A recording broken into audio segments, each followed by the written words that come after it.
तो अब हम जा रहे हैं डिस्कस करने 3.2 लीनियर इक्वेशन का। ठीक है, सिंपल सी बात है, इसमें जो है पढ़ना है, एक मिनट,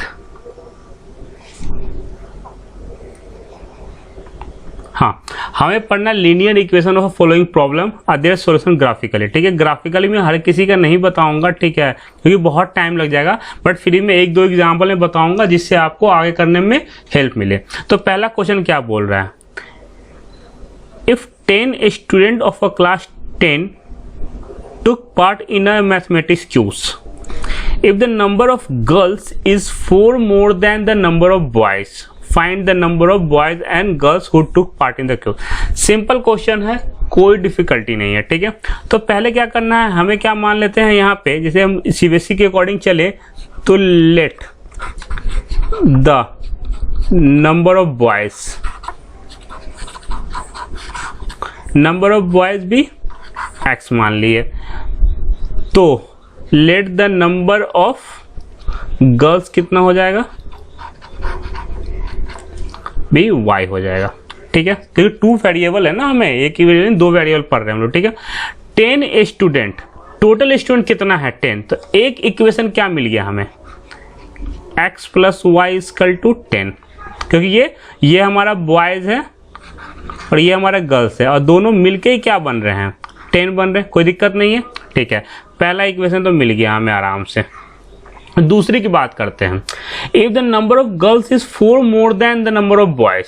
ठीक है, कहने का मतलब कर रहे हैं कि नंबर ऑफ गर्ल्स जो है वो बॉयज से ज़्यादा है, तो कह रहे हैं जो अगर गर्ल्स में, अगर गर्ल्स ये है, गर्ल्स में अगर हम 4 माइनस कर देंगे तो क्या वो बॉयज़ के बराबर नहीं हो जाएंगे। अब ये क्या बोल रहा है कि जो लड़की है वो 4 ज़्यादा है, तो जो ज़्यादा है तुम्हारे पास मेरे से 5 रुपये ज़्यादा है, तो तुम्हारा 5 रुपये अगर कहीं खो गया तो तुम तो मेरे बराबर ही आ जाओगे ना, मैं और तुम।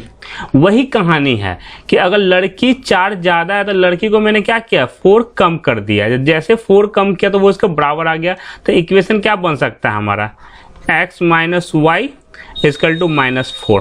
अब एक x प्लस वाई और एक x माइनस वाई। ठीक है, हमें देखना कैसे बनाना है, हमें जो बनाना था वो कैसे इक्वेशन, उसके अकॉर्डिंग एक मिनट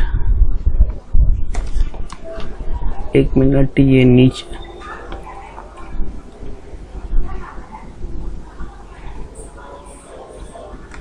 ओके, हाँ, अब कहने का ये मतलब है कि 2 इक्वेशन मिल गया। क्या इक्वेशन मिल गया, एक x plus y equal to 10, पहला इक्वेशन, दूसरा x minus y equal to -4। ठीक है, पहले वाले इक्वेशन को अगर सॉल्व करके हम देखें तो y क्या हो जाएगा, y हो जाएगा हमारा 10 माइनस एक्स। तो इसका जो टेबल बनेगा वो क्या बनेगा, कुछ ऐसा बनेगा।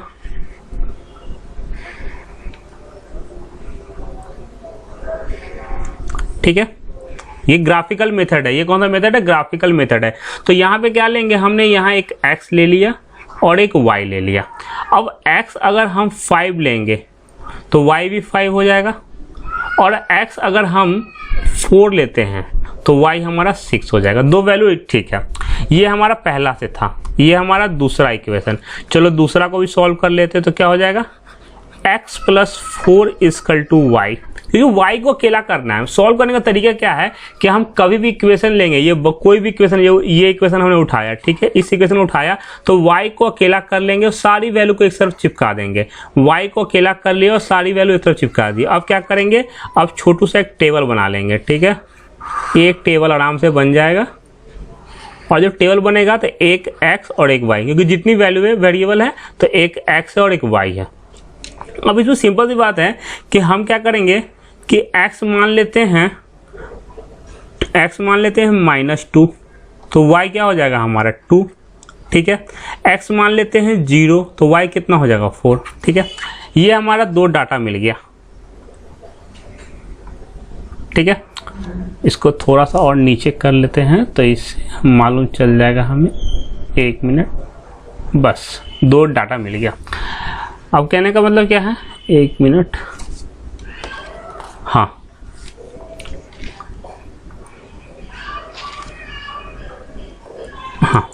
यहाँ पे देखेंगे तो एक हम ग्राफ ले लेते हैं, ठीक है। ये हो गया हमारा एक्स वाई का, सिंपल सा है, इसमें कोई दिक्कत नहीं है। अब ये क्या बोल दिया है कि जब हम इस वाले को पहले लेके चल लेते हैं, इस वाले को पहले डालते हैं, ठीक है। तो जब हमारा कितना है, मैक्सिमम वैल्यू कितनी 6 गई हुई, तो हम क्या दे देंगे 1 2 3 4 5 6, 1 2 3 4 5 6, जितनी मैक्सिमम वैल्यू हमारी 4 5 6 और 1 2 3 4 5 6, जितनी मैक्सिमम वैल्यू होगी उतनी हमारी वो होगा, सॉरी हाँ। अब देखो x की वैल्यू 5 हमने दे दिया, मतलब x यहाँ दे दिया 1 2 3 4 5, पहला क्या हमारा ये x 5 है, तो y भी कितना हो रहा है, तो y भी हमारा क्या हो रहा है 5 हो रहा है, ठीक है। तो जो पॉइंट होगा वो कहाँ होगा, अप्रोक्स यहाँ पे होगा, ठीक है। दूसरा x की वैल्यू 4 है, मतलब x की वैल्यू 4 यहाँ है, तो y कहाँ जा रही है ऊपर, तो मतलब ये क्या होगा यहाँ पे हो जाएगा, ठीक है। अब आराम से लाइन ड्रॉ कर सकते हैं, ठीक है, कर लेंगे इसको बाद में, पहले चल लाइन ड्रॉ। और दूसरा क्या हो जाएगा हमारा, 1 मिनट, हाँ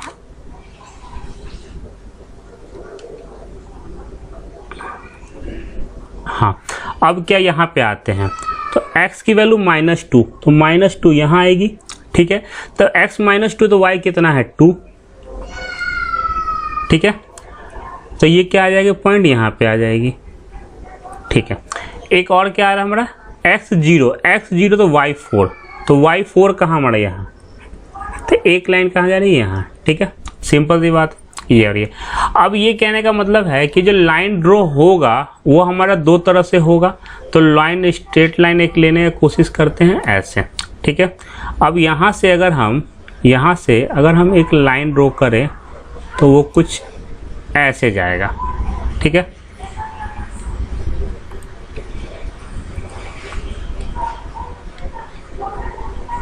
और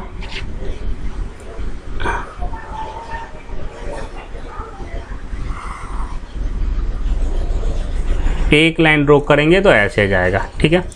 तो ये जो हमारा जो क्या हो जाएगा ना, जो हमारा टर्निंग पॉइंट है, क्या हो जाएगा, जो हमारे यहाँ पे क्रॉस हो रहा है, तो यहाँ पे जो हमारी x की वैल्यू होगी और जो हमारी y की वैल्यू होगी वो बिल्कुल क्या हो जाएगी, हमारी आंसर हो जाएगा, ठीक है।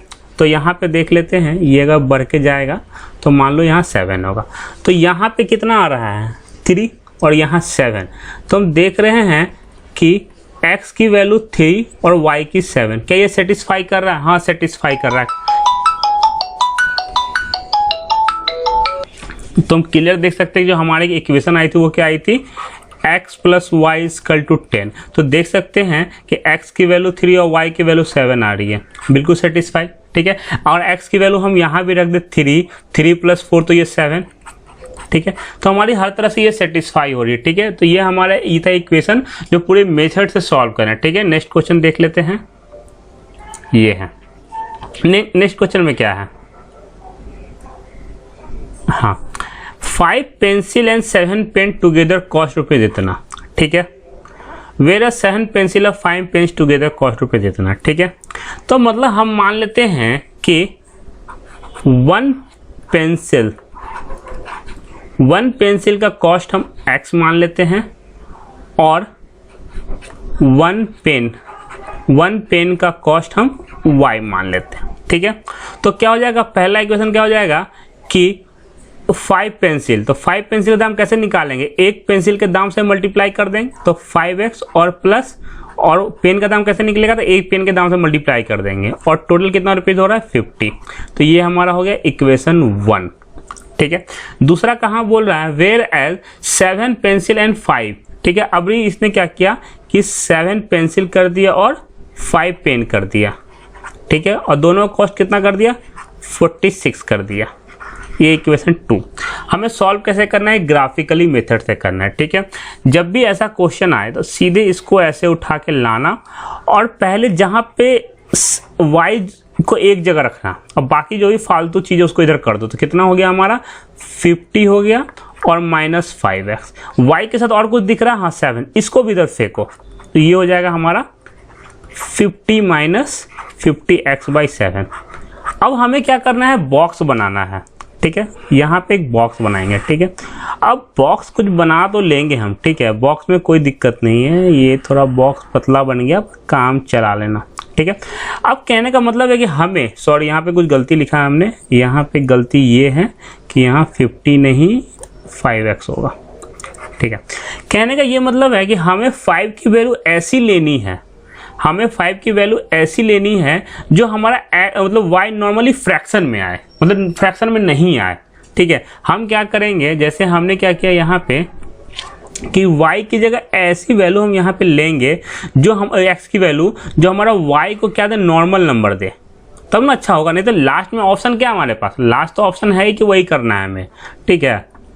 तो हम क्या करेंगे, यहाँ पे देख लेते हैं, तो ये x और y, तो x को हम 3 ले लें तो कितना हो जाएगा, 15, तो ये 35 हो जाए, बच जाएगा, तो 7 × 5 = 35, 5 आ जाए, कोई दिक्कत। एक और वैल्यू, एक और लेना है, तो और अब क्या ले सकते हैं, देखा जाए, ठीक है। तो 7 के टेबल में ऐसा कौन सा जो 5 के लास्ट में आता है, 7 × 5 = 35 तो हो गया। एक 70 होता है, ठीक है, तो 70 होता है तो मतलब -4 लेना पड़ेगा, -4 अगर x को लेंगे तब ना ये हमारा क्या आ जाएगा, 10, ठीक है। ये कहानी समाप्त। दूसरी कहानी ये वाली, इस वाली को हम क्या करेंगे, 5y को एक जगह रखेंगे और 46 - 7x को एक जगह रखेंगे, और नीचे क्या आएगा, 5 के जो साथ होगा वो नीचे फेंका जाएगा, ठीक है। बस खाली हमें क्या करना है, ध्यान रखना, ऐसे करो, बस y को अकेला करो पहला काम, और दूसरा काम को x की वैल्यू ऐसी एज्यूम करो जो हमारा वो आ जाए, बिल्कुल ख़त्म हो जाए, ठीक है। तो कहने का मतलब है कि अब ऐसा कौन सा होगा नंबर x की जो हम लेंगे जो ये कैंसिल करके हमें ये बना दे, ठीक है। तो अब सोचो इस नंबर को क्या हो सकता है, 0 हो सकता है। यहाँ पे एक टेबल बना लेते हैं, ठीक है। बस मेरा पहला स्टेज होता है टेबल बनाना, दूसरा होता है ग्राफ बनाना, ठीक है। तो अब बताओ कि हम क्या ले सकते हैं, ठीक है। हमें ऐसा लेना है जो हो जाए, तो 7 × 8 = 56, ठीक है। तो एक अगर हम 56 लेते हैं, अगर हम 56 लेते हैं, ठीक है, तो ये 56 हो जाएगा। तो 56 में से 46 गया, 68 56 होता है ना, तो 10 बच गया, तो -10, तो -10 तो मतलब -2 हो जाएगा y की वैल्यू, ठीक है। अब क्लियर देख रहे हैं ना कि अगर हम यहाँ पे रखते हैं 7 को यहाँ रखते हैं तो कितना हो जाएगा, 46 है और -7 और 8 / 5, तो ये कितना हो जाएगा 46 56, तो -10 बचेगा, -10 / 5 तो -2, ठीक है। क्लियर है, ठीक है। एक और वैल्यू आप रख के देख सकते हैं, जो मैं बोल रहा हूँ ना, यहाँ पे अगर आप x की जगह डालिएगा तो y अपने आप आ जाएगा, ठीक है।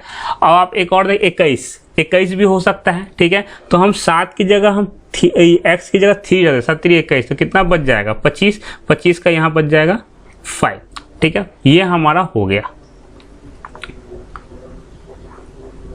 यस। अब हमें क्या बनाना है, इसके बाद बनाना जो है हमें ग्राफ, ठीक है।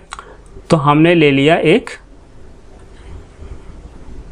ग्राफ, ठीक है, हाँ। अब इस ग्राफ का डाटा रखना है, तो डाटा रखने के पहले हमें जो करना है वो क्या करेंगे, पहले देखेंगे कि हाईएस्ट वैल्यू क्या है, तो 10, तो हमें 10 तक ले जाना है।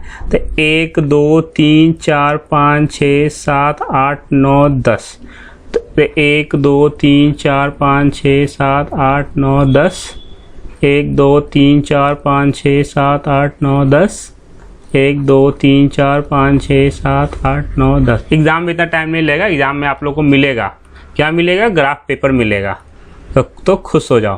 तो ठीक है, तो हमें क्या डालना है, x की वैल्यू 3, तो x की वैल्यू हम इस पे पहले काम कर रहे हैं, ठीक है। तो x की वैल्यू जैसे हम 3 देंगे तो y कितना आ जाएगा, तो 1 2 3 4 5, तो y हो गया हमारा 5, तो जो गोला बनेगा यहाँ बनेगा, ठीक है। दूसरा x की वैल्यू -4, मतलब x की वैल्यू -4 यहाँ देंगे तो y 10 बन रहा है, तो 10 कहाँ बन रहा है, तो सबसे ऊपर वाला 10 होगा, 6 7 8 9 10, ठीक है। तो जो वैल्यू बनेगी वो कहाँ बनेगी, यहाँ बनेगी, ठीक है। इसको हटा दो, इसको, हाँ, ये ग्रीन वाले पे ये काम कर रहा है, ठीक है। ये हो गया हमारा दूसरा। अब हमें क्या करना है, अब हमें ड्रॉ करनी है लाइन,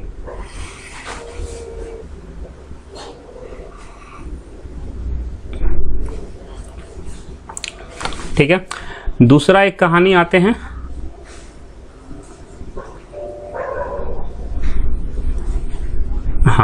अब क्या इस पे आते थे, x की वैल्यू 8, तो x की वैल्यू 8 हमने यहाँ डाला तो y -2, मतलब ये आ गया हमारा यहाँ पे। तो ये जो होगा ये कहाँ होगा, यहाँ होगा।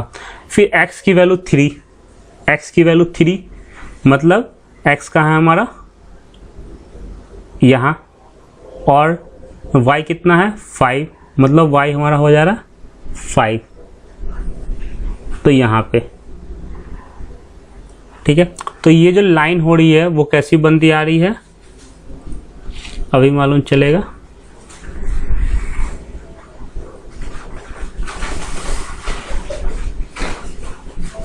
अरे इसे ख़त्म करो, हाँ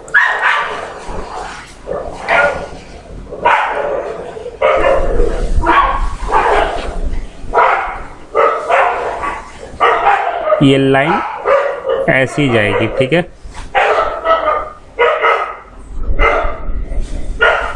ऐसी जाएगी।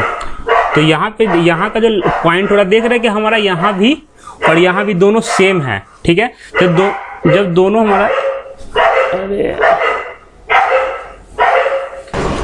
हाँ, तो यहाँ से जो वैल्यू होगी वो x की क्या हो जाएगी, तो x की 3 हो जाएगी और y की 5 हो जाएगी, ठीक है।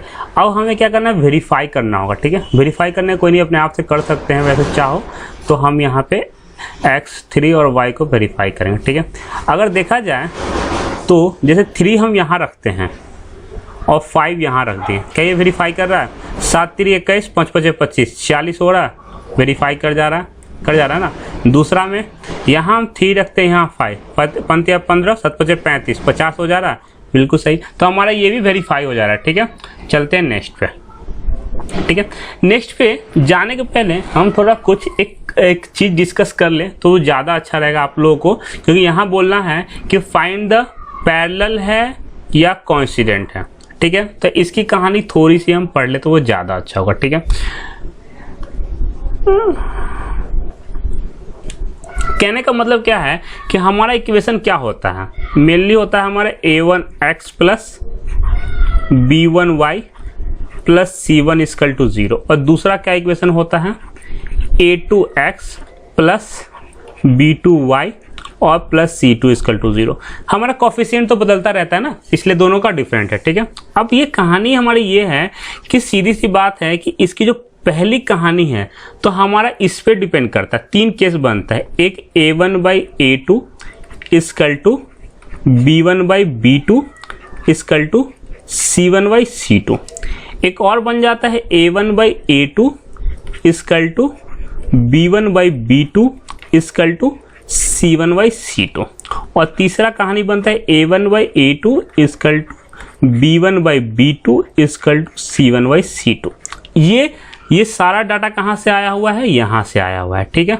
ओके, अब जो हम कहानी कर रहे हैं तो उसका रोल ये है कि अगर ये तीनों इक्वल हो, यहाँ भी और यहाँ भी, अगर ये तीनों इक्वल हो गया तो समझिएगा कोइंसिडेंट लाइन,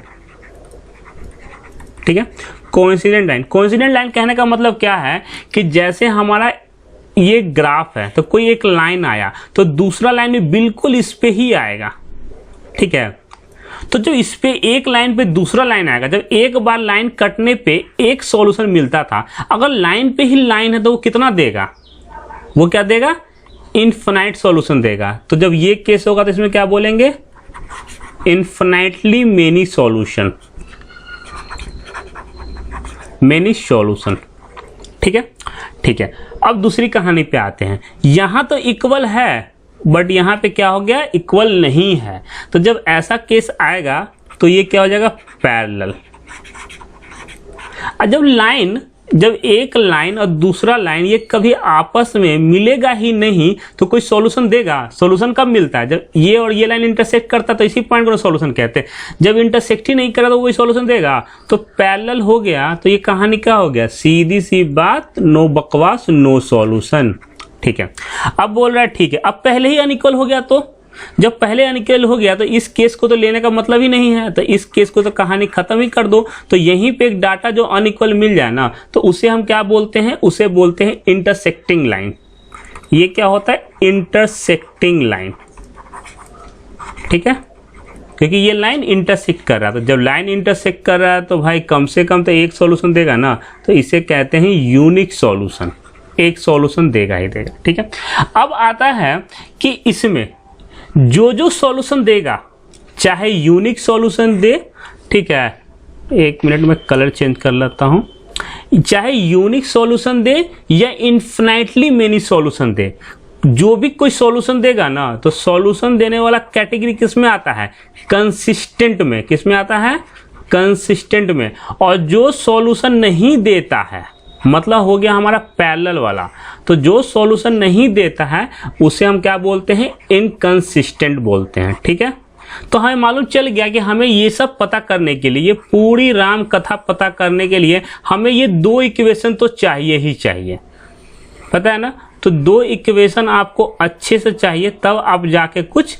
कर सकते हैं। तो जैसे हम आते हैं एक क्वेश्चन पे, यहाँ आ गया, देखिए हमारा पहला डिमांड पूरा हो गया, एक इक्वेशन और दूसरा इक्वेशन। ठीक है, अब चाहो तो आप लिख भी सकते हैं A1 A2 करके, ठीक है, उतना टाइम वेस्ट करने की जरूरत नहीं है। Find whether the line representing the following pair of linear equation intersect at a point और पैरेलल और कोइंसिडेंट। ठीक है, मतलब क्या कह रहा है, वो इंटरसेक्ट कर रहा है क्या, अच्छा नहीं कर रहा है, तो क्या पैरेलल है क्या, अच्छा पैरेलल भी नहीं, तो क्या कोइंसिडेंट है, तीनों में से एक ना एक चीज तो होगा। ठीक है, तो उसके लिए कंडीशन क्या, हम क्या चेक करते हैं, A1/A2 equal to B1/B2 equal to C1/C2। तो पहला हमने A1 डाला 5 और A2, A1 कहाँ से आएगा, यहाँ से आएगा, ठीक है, और A2 कहाँ से आएगा, यहाँ से आएगा, तो 7। ठीक है, आप देख लीजिए, कंफ्यूज नहीं हो जाए, A2 जो आएगा और यहाँ से, ठीक है। दूसरा B1 -4 कहाँ से आएगा, तो आप देख सकते हैं यहाँ से आएगा, ठीक है, और यहाँ से B2 आएगा, B2 यहाँ से आएगा। क्या ये इक्वल है, तो ये स्टार्टिंग में ही क्या हो गया, इक्वल नहीं है। जब ये स्टार्टिंग में ही इक्वल नहीं है तो ये किस कैटेगरी में आ गया, इंटरसेक्ट, मतलब ये पहला वाला ही कंडीशन सेटिस्फाई कर रहा है। तो ये पहला वाला किस में आ गया, इंटरसेक्ट में। यहाँ तक अगर किसी को कोई डाउट हो तो आप कमेंट कर सकते हैं, ठीक है। ठीक है, तो चलते हैं नेक्स्ट क्वेश्चन की तरफ। हाँ, दो ग्राफ मिल गया फिर से, ठीक है। अब उतना करने की जरूरत है क्या, अब तो खुद से ही हम तो बाहुबली हो चुके हैं, तो सिंपल ही हम खुद से ही कर सकते हैं। ठीक है, तो करके क्या देखेंगे, तो पहला हो गया A1 9 है, देखिए समझ आएंगे, और A2 क्या है, A2 हमारा 18 है, ओके। B1 क्या है 3 और B2 क्या है 6 और हमारा C1 क्या है 12 और C2 क्या है 24। ये कटेगा तो 1/2 हो जाएगा, ठीक है, 1/2, एक मिनट, हाँ ये हो जाएगा 1/2, यहाँ भी कटेगा तो 1/2 और यहाँ भी कटेगा तो 1/2। कॉन्ग्रेचुलेसन, ये किसको फॉलो कर रहा है, A1/A2 equal to B1/B2 equal to C1/C2। और ये कैटेगरी हमने किस में पढ़ा था कि जब सारा ही इक्वल हो जाए तो वो होता है हमारा कॉन्सिडेंट लाइन, मतलब एक लाइन के ऊपर दूसरा लाइन, और ये कितना सॉल्यूशन देगा, इन्फिनाइटली। तो हमें ये नहीं बताना है, फिलहाल बताना है ये कॉन्सिडेंट लाइन है, ठीक है। जब सारा डाटा इक्वल हो तो उसे कॉन्सिडेंट लाइन कहते हैं, ठीक है। चलते हैं तीसरा वाले पे, ठीक है। कहीं डाउट होगा तो कमेंट करिएगा, आप लोगों को फिर से डाउट क्लास में लगा दूंगा।